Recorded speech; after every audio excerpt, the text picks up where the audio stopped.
So I took a chain, wrapped it around my legs. They're hairier than my other legs. Not my... black kids would touch them. Come on, man. Then I got on a train and moved to D.C. Barack Obama gave a job to me. I shuffled around and sucked fingertips. Made a big speech, kissed a boy on the lips. What are you looking at? I wrote the damn bill.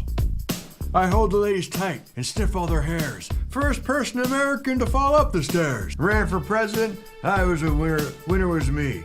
Now I sit at my desk as a president. Not you know the thing. Come on, get your face out of your ears. Wow, how eerily accurate and also funny at the same time. Welcome back, beautiful and amazing human beings. This is Luke Radowski of WeAreChange.org. Lots of news to get into today. David Hogg quit his pillow company. The CDC literally thinks you are an NPC. And some people passed away this weekend. We don't like to talk about that stuff, so we won't. As our main focus in this video will be the ever-rising totalitarian state that is hell-bent at eviscerating any criticism of it. You know, just the usual, topics that we usually discuss here on WeAreChange.org. But before we get into that, plus a lot more, in the beginning of this video, we played a small skit from Kyle Dunningen, whose video was absolutely hilarious. He still doesn't have as many subscribers as he should, and that's why we're putting the full video that we started off this broadcast in the description down below. Definitely go check him out after the broadcast. Now, I think it's fair to say that things are definitely not what they seem, especially if you're watching the mainstream media, which absolutely obfuscates reality and truth in order to push propaganda, disinformation, and other psychological warfare tactics that are orchestrated by the ruling billionaire class. Like this perfect example of, some would say, toilet paper that's been used. Some would say journalism by CNN Politics that had an article about how the United States cannot withdraw from Afghanistan, cannot stop the war, the longest one in American history, that has siphoned away trillions of dollars from this country to the hands of the military-industrial complex, that has exploded poppy production 900%. This failed, pointless endeavor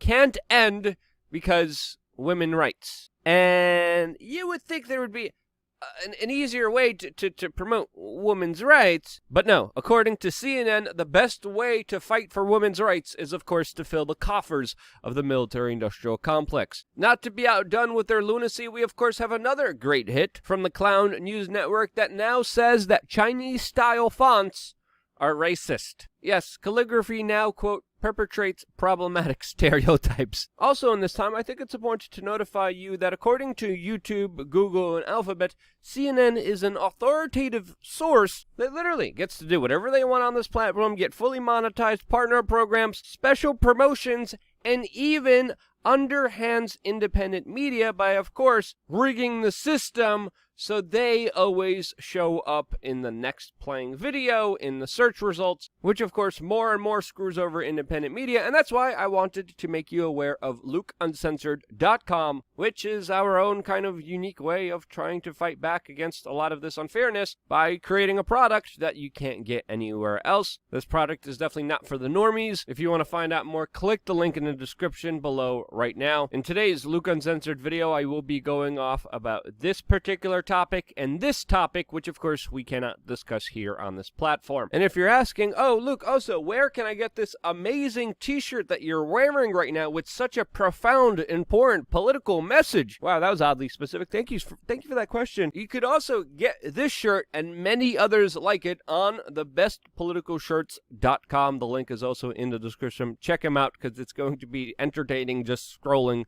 through all the craziness that we have available for you. Now, I don't know if you've been aware of this, but when it comes to personal liberties, civil rights, freedoms, I think it's very fair to say that there is a very concerted effort to try to erode and get rid of all of those things as we are speaking right now. Something, of course, that we've been warning about and talking about for a long time on this independent media broadcast. Something that, of course, is essentially important to the freedom of humanity. Something that actually matters. Unlike all the other nonsense that the mainstream media feeds you, this is something that deserves to be talked about at length, debated, and protected at all costs, no matter what. And that's why seeing these latest developments and stories unfold, not just in the United States, but all over the world, is absolutely troubling, and it deserves our utmost attention. The first story that I have for you is of a California lefty podcaster that one day decided to lightly criticize Alexandria Ocasio-Cortez on her stance, or as some would say, no stance at all, on the Israel-Palestine issue. Ryan Wentz, the podcaster here, said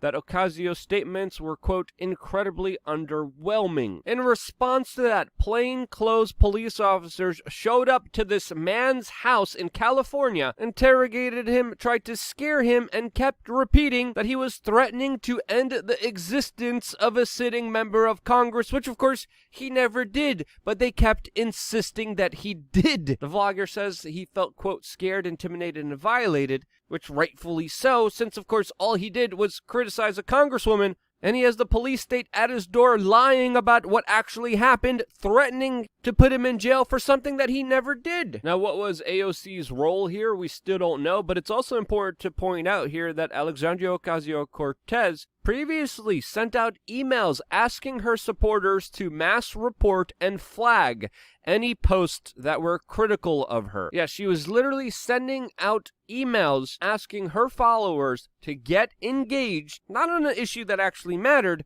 but to mass report anyone trolling or criticizing her. Now, the situation in Canada also significantly ramping up, especially with the latest news that we're getting that 50 armed police officers decided to conduct a raid on an independent media organization, specifically Rebel News. Now, the latest that we're getting is that police officers have refused to show a warrant. Ezra Levant, who of course is very litigious, has already assembled a lawyer on site demanding to know what's going on here. One reporter was already arrested for a light shoving match that happened between the police officers. And the latest information we're getting is that Montreal police, who have been very aggressive on the scene, will start searching the Airbnb property that was rented by this media organization. Also in Canada, we are finding out that an anti-lockdown activist, Chris Sky, has been put on a no-fly list, allegedly for again, unknown circumstances, which many people contribute to, of course, his activism. Now, Chris Sky was scheduled to speak at a rally in Canada until an airline wouldn't let him fly, since they said he was on a no-fly list that is specifically meant to prevent terrorists from flying. Why is a protester, an advocate, an activist being put in this official program? Well,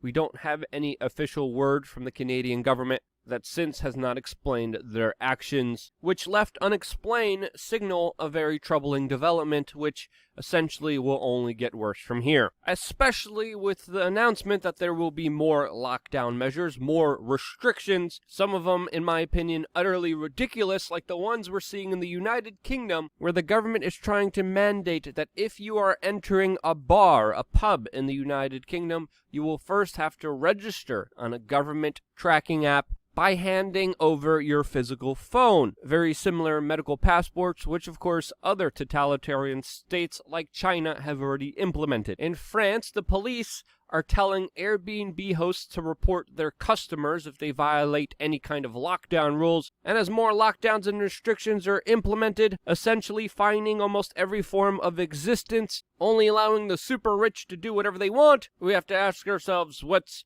really going on here. Since, of course, historically, giving up essential liberties for a sense of security gives you neither. Now, while protests get squashed, activists get arrested, there are some individuals that I would say help push a certain narrative that are allowed to do what they want, protest when they want, with the adoration and cheering of the mainstream media, while obfuscating a lot of the violence and crime that actually does happen. As even just moments ago, Portland Federal Ice Building was set on fire, which for some reason the mainstream media is not stoking any kind of insurrection fears about.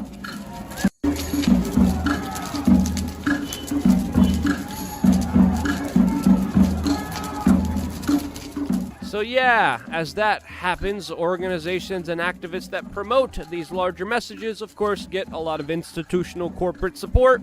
Also, a lot of grassroots support, like, of course, BLM, the official organization that previously said that they wanted to dismantle the family unit, that has gotten an insane amount of money. Where's some of that money going to? Well, it's helping the socialist co-founder of it buy million-dollar houses in areas with, of course, a population of just 1.6% of black people living in it. As she is on a buying spree, recently also buying 4 high-end homes, some even complete with an airplane hangar. And I would have to say, that's not very socialist of her, to say the least. Especially the properties in the Bahamas, lots of properties in Los Angeles. I thought socialists didn't believe in private property. Now, while some governments allow BLM protests and not other protests, I think these latest comments by a British author named Frederick Forsyth are something that people should definitely consider, who came out recently and said what the UK government is doing is, quote, waging a campaign of mass fear against the public using psychological methods to ensure compliance with lockdowns that resemble those used against East Berliners in the 1960s. And I think it is fair to say that there are larger psychological operations out there trying to convince people that it's selfish to have individual liberty, individual freedom, when in reality, as posted in this meme with a fake PewDiePie quote, saying, quote, what's really selfish is expecting other individuals to surrender their liberties so that you can enjoy a false sense of security. A false sense of security that is actually, in my opinion, a lot more dangerous of a situation than the ones that the general public is trying to hide away from. And if you study and understand history, you will understand that people having freedom is rare, and governments acting crazy and hurting people is usually the norm in recorded human history. As of course, many people believe that the government is necessary because people will be left unchecked to do evil things. Meanwhile, the government is composed of people left unchecked doing evil things. Again, if you believe that a select few billionaire corporate banking class of individuals have your best interest at heart, well, you're the actual conspiracy theorist, according to my own personal opinion. If you think I am wrong in any way, shape, or form, let me know down in the description below. I always appreciate your comments. I always appreciate your feedback. And most importantly, there's a lot of things happening on this platform that are absolutely worrying. And again, I choose not to worry. I choose to do my videos as best as I can. And if you thought I did a good job, share this video with your friends, family members. The camera tilted here. Friends, family members, your loved ones, strangers walking down the street. Doesn't matter. You sharing this video essentially helps it get it out there to the general public, to the normies, which we are trying very hard to do. We are still doing that in some ways, in some capacity. That's mainly because of you, and that's why I love you guys. Stay tuned for more. I'm doing another video right now, LukeUncensored.com.